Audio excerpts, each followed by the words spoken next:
Jeshi la Iran limetangaza kuwa limefanya awamu nyingine ya mashambulizi makubwa ya kutumia ndege zisizo na rubani dhidi ya vituo vya kijeshi vinavyohusishwa na Marekani katika Mashariki ya Kati, likidai kulenga kambi za Marekani nchini Jordan, Bahrain na Kuwait, hatua inayoashiria kuongezeka kwa kasi kwa mapambano ya moja kwa moja kati ya Iran na Marekani, huku kila upande ukiendelea kushambuliana katika siku za hivi karibuni. Kwa mujibu wa vyombo vya habari vya Iran, operesheni hiyo ya usiku wa kuamkia hii leo Julai 22 mwaka 2026 ilianza kwa mashambulizi dhidi ya kambi ya kijeshi nchini Jordan inayotumiwa na wanajeshi wa Marekani. Imeeleza kuwa kambi hiyo ni moja ya vituo muhimu vya operesheni za kijeshi za Marekani katika eneo hilo na kwamba ilichaguliwa kutokana na nafasi yake katika shughuli za kijeshi zinazohusisha vikosi vya Marekani.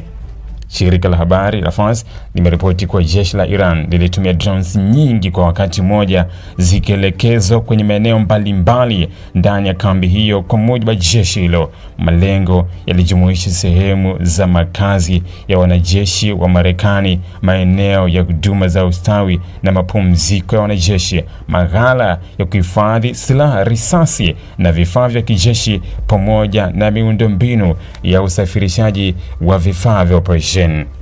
Iran pia ilidai kuwa baadhi ya drones zilielekezwa kwenye vituo vya mawasiliano na majengo yanayotumiwa kuratibu operesheni za kijeshi kwa lengo la kupunguza uwezo wa vikosi vya Marekani kuendesha shughuli zao katika eneo hilo. Kambi hiyo nchini Jordan imekuwa katika uangalizi mkubwa tangu shambulio lililoripotiwa siku ya Ijumaa ambalo lilisababisha vifo vya wanajeshi watatu wa Marekani. Iran sasa inadai kuwa imeendelea kuilenga kambi hiyo kama sehemu ya mkakati wake wa kujibu mashambulizi ya anga ya Marekani dhidi ya maeneo mbalimbali ndani ya Iran. Katika operesheni hiyo, Iran imesema drones nyingine zilielekezwa kwenye kambi ya kijeshi nchini Bahrain inayotumiwa na majeshi ya Marekani. Kwa mujibu wa taarifa hiyo, malengo yalikuwa ni majengo ya kuhifadhi vifaa vya kijeshi, maghala ya vifaa vya matengenezo pamoja na miundombinu mingine inayotumiwa kusaidia operesheni za vikosi vya Marekani. Iran imeeleza kuwa ilichagua kushambulia maeneo hayo kwa madai kuwa yanachangia katika operesheni za kijeshi zinazoendelea dhidi ya Iran na kwamba kuyaharibu kungepunguza uwezo wa Marekani kuendesha mashambulizi katika eneo la Ghuba.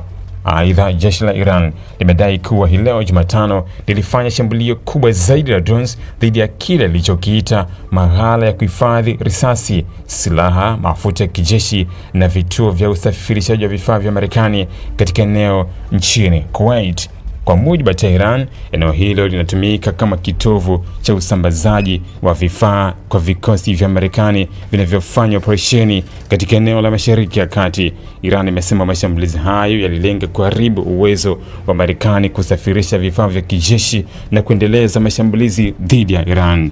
Pia imedai kwa operesheni hizo ziliandaliwa kwa muda na kutekelezwa kwa wakati mmoja ili kuongeza shinikizo dhidi ya vikosi vya Marekani vilivyotawanyika katika nchi mbalimbali za ukanda huo. Maafisa wa kijeshi wa Iran wameeleza kwa mashambulizi hayo ni sehemu ya kile wanachokiita jibu la moja kwa moja dhidi ya mashambulizi mapya ya anga yaliyofanywa na Marekani ndani ya Iran.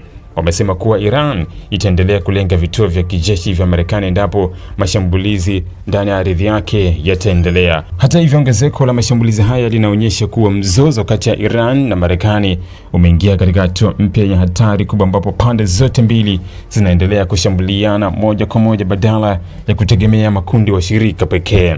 Wachambuzi wa masuala ya usalama wanaonya kuwa ikiwa mashambulizi kama haya yataendelea na kuhusisha nchi nyingi zaidi zinazohifadhi majeshi ya Marekani, kuna uwezekano wa mzozo huo kupanuka zaidi na kuathiri usalama wa Mashariki ya Kati, usafirishaji wa mafuta kupitia Ghuba ya Uajemi na mlango Hormuz, pamoja na masoko ya nishati duniani. Ili kuwa mwanafamilia bora wa Global TV, usisahau kusubscribe, like, kushare na kucomment. Baada ya kusubscribe, bonyeza alama ya kengele ili kupata taarifa kwa kila video inayopanda Global TV Online.